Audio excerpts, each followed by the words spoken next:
मेरे पापा घर पे थे नहीं और मेरे शाम की 7 बजे जन्म हुआ। समाज की औरतों ने कहा कि इनकी तो पहले 3 बेटियां हैं, तो अब ये फिर 7वें नंबर पे बेटी हुई है इनके घर में, तो माँ को तो पता नहीं और इस लड़की को भी जमीन में गाड़ दो। तो मेरे को भी लेके चली गई औरतें, मेरी माँ को बताया नहीं कि लड़की हुई है, मेरे को भी औरतें लेके चली गई और ले जाके जंगल में गाड़ दिया। ऐसे ले जाके मुझे जंगल में मिट्टी में दबा के आ गई। मेरी माँ को पता चला कि बच्चा हुआ तो था, पर गया कहाँ। मेरी माँ पूछने लगी मेरी मौसी से, मेरी मौसी ने कहा कि लड़की हुई थी वह, उसको गाड़ दिया जमीन में। मेरी माँ रोने लगी। मैंने 9 महीने मेरे पेट में बच्चा रखा और बेटी को मैं देख भी नहीं सकी और ये औरतें ले जाके मेरी बेटी को गाड़ा है। तो मेरी मदद करने बैठ, मेरे को बता कहाँ गाड़ा है उसको। मेरी माँ इस विश्वास के साथ कि नहीं मेरी बेटी जिंदा मिलेगी, नहीं मिलेगी तो मैं उसको छू के देखता हूँ कि मैंने जिसको 9 महीने पेट में रखा है।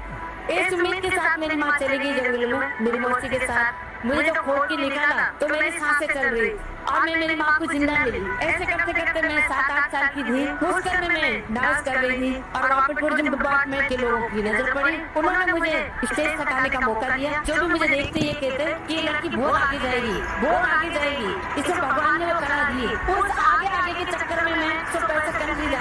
उसी आगे आगे के चक्कर में मुझे भारत सरकार ने पदमश्री दी।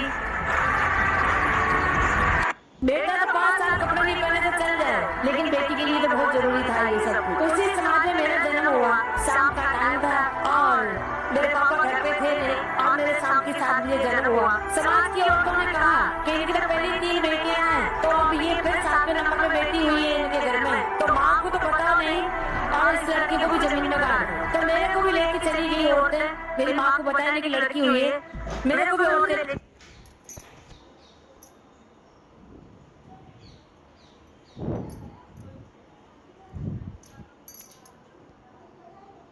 गाड़ दिया।